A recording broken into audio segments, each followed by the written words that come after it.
Olá amigos, sejam bem-vindos para mais um vídeo do canal Atalaiando o Mundo. Todas as semanas, quando me sento aqui em meu escritório para preparar os vídeos, pesquisar os assuntos que pretendo abordar na semana, eu me entristeço, pois invariavelmente há muitos temas importantes que devem ser abordados, mas quase sempre são assuntos que trazem preocupação, tristeza, dor, desesperança, embora coloquemos sempre nossas esperanças em Deus. Porém, o fato de termos esperanças em Deus e em suas promessas, isso não nos torna imunes às dificuldades e problemas que este mundo passa, e nós individualmente também. Mas essa semana, ao iniciar a pesquisa de temas, eu me deparei com um assunto que traz esperança e que mostra que, apesar de tantos problemas pelos quais passamos como pessoas ou como cidadãos, como nações, Deus continua a sua obra, usando quem Ele quiser, quando quiser e da forma que quiser, e às vezes as formas mais inusitadas, para divulgar a sua palavra e conquistar corações e mentes para a única verdade que é Cristo, nosso Salvador. Hoje eu quero trazer um vídeo falando de uma reportagem que na realidade é um depoimento de um ex-ateu que se converteu a Cristo. Então, após a vinheta, vamos ao vídeo desta semana.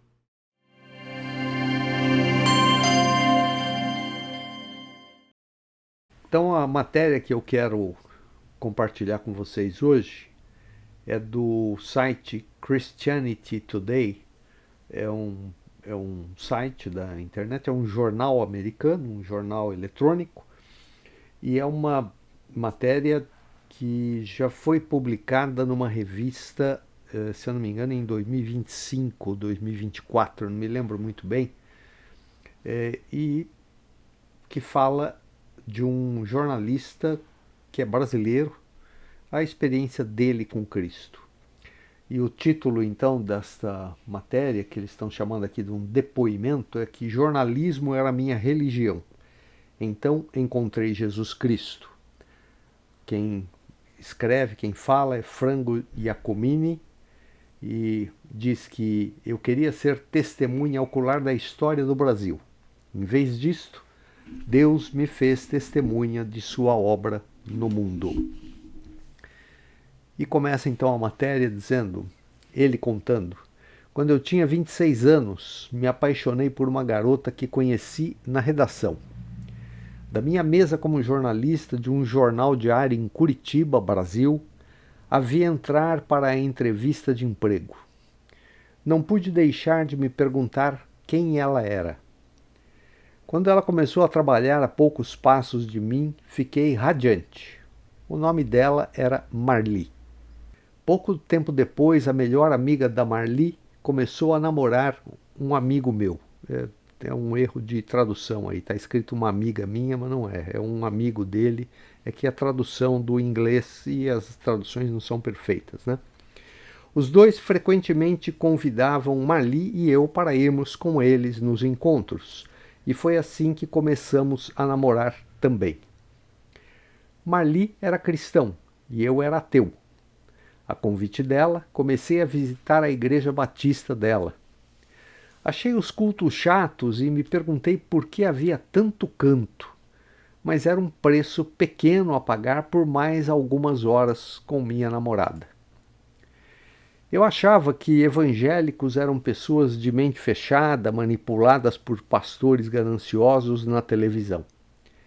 Fiquei surpreso, então, que as pessoas da igreja foram tão gentis comigo e que os pastores eram tão inteligentes e sábios. Mas minha surpresa não levou a muito mais. A igreja era puramente social para mim. Mais ou menos na mesma época, comecei a trabalhar na Veja, uma das principais revistas brasileiras. De alguma forma, em um veículo que raramente abordava religião, eu continuava sendo designado para escrever textos que envolviam o cristianismo evangélico. Primeiro fui enviado para entrevistar um pastor que liderava um ministério prisional.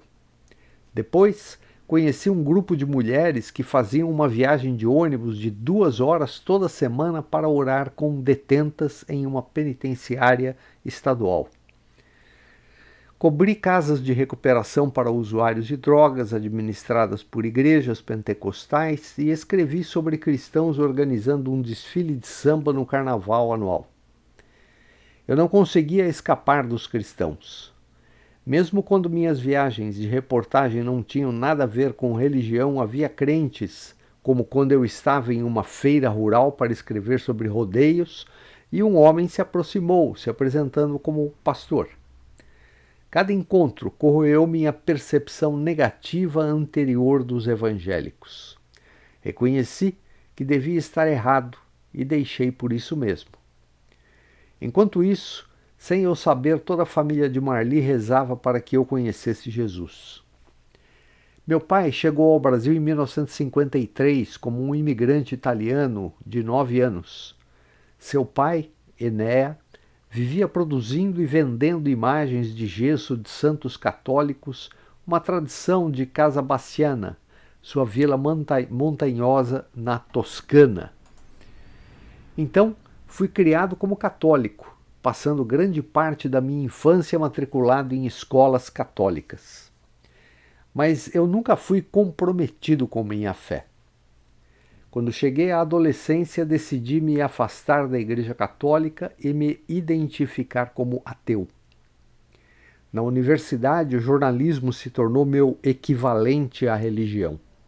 Fui seduzido pela ideia de me tornar uma testemunha ocular da história e de que meu trabalho poderia, de alguma forma, ajudar a consolidar a jovem democracia brasileira. Comecei a enxergar tudo através dos princípios de objetividade, imparcialidade e veracidade que são fundamentais para a minha profissão. Então, quando Marli e meus encontros inesperados com cristãos começaram a eclipsar meu mundo em 1996, meu primeiro instinto foi analisar a igreja. Me afastei do que acontecia ao meu redor como um bom jornalista deve fazer. Numa tarde eu estava dirigindo em Curitiba com Marli quando li um adesivo de para-choque no carro à nossa frente. Abre aspas, em caso de arrebatamento, este veículo estará fora de controle, fecha aspas. No começo eu não entendi e Marli riu da minha curiosidade.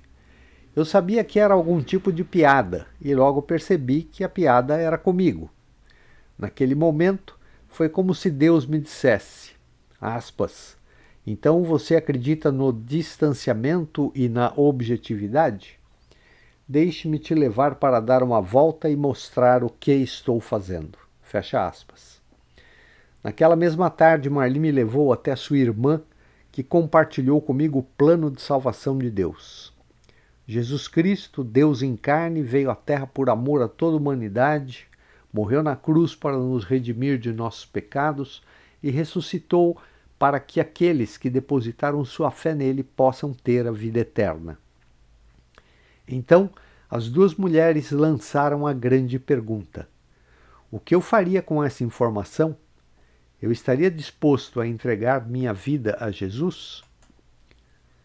Fiel à minha natureza, recorri à lógica. Se não houvesse Deus, eu não ganharia nada dizendo que acreditava em Jesus e não perderia nada dizendo não a ele. Mas, se existisse um Deus, a minha resposta teria consequências. Sim, significava salvação, não significava condenação. Então, relutantemente, aceitei.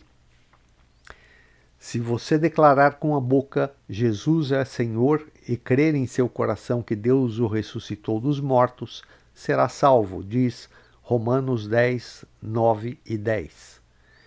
Pois é com o coração que você acredita e é justificado, e é com sua boca que professa sua fé e é salvo. Para mim dizer eu acredito e repetir uma oração naquele dia parecia pouco importante. Foi uma resposta calculada, nascida de uma fé minúscula, certamente menor que uma semente de mostarda.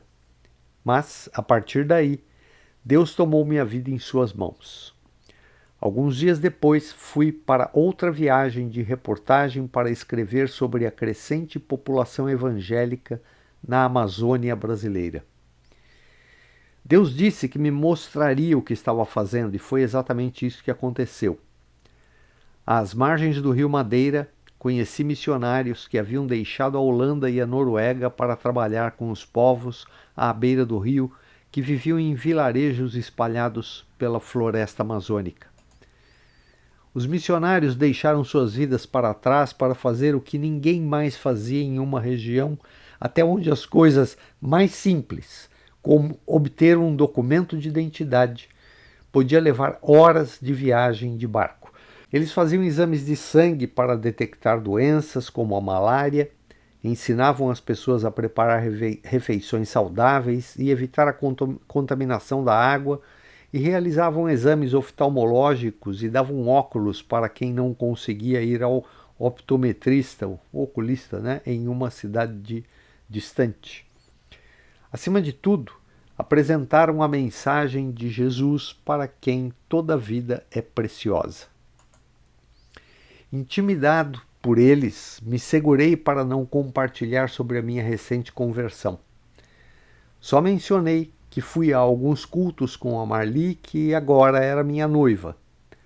Mas durante uma noite de conversa, um dos missionários se virou para mim e disse que eu também seria missionário um dia. Eu não sabia se ele estava profetizando ou apenas tentando me provocar. Respondi com uma risada nervosa. Pouco depois que voltei da Amazônia, Marli e eu nos casamos. Comecei a ir à igreja com mais regularidade, curioso para saber mais sobre Jesus e sua palavra. Em 2000, finalmente estava pronto para ser batizado. Naquela época morávamos em São Paulo e nos juntamos a um pequeno grupo enquanto estávamos de luto pelo trágico assassinato de um amigo. Minha fé se aprofundou ao sentir como Deus estava conosco em nossas dores. Comecei a editar livros devocionais, o que despertou um interesse mais profundo pela teologia e me levou a estudar no seminário. Deus guiou minha família e a mim para fundar uma igreja na metrópole de Curitiba, onde fui ordenado pastor em 2014. Em 2021, nos tornamos missionários em Portugal por 15 meses, exatamente como o missionário amazônico havia previsto. Mesmo com essas mudanças incríveis na minha vida, nunca deixei de ser jornalista. Minha profissão depende de expor a verdade e exercer a liberdade, e como cristão sou chamado a compartilhar a boa nova. Deus me fez testemunha ocular da sua obra no mundo e na minha própria vida, e por meio disso aprendi meu verdadeiro chamado: contar a verdade e a liberdade que encontro em meu Senhor e Salvador. Marli e eu estamos casados há 28 anos. Durante esses anos, aprendi repetidas vezes que a minha vida não é mais minha, mas de Deus. Quando Jesus me convidou para segui-lo, lá na casa da irmã da Marli, ele quis me ensinar a amá-lo com todo o meu ser.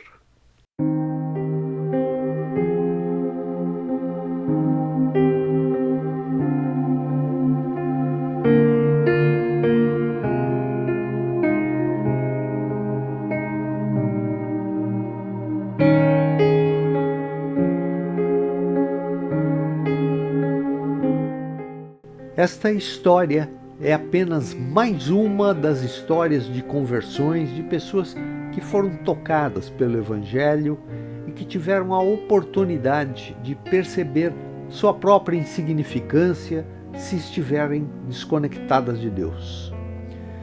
Há muitas pessoas que ouvimos dizer que buscam um sentido na vida, mas elas buscam isto em coisas deste mundo que são finitas, que são temporárias.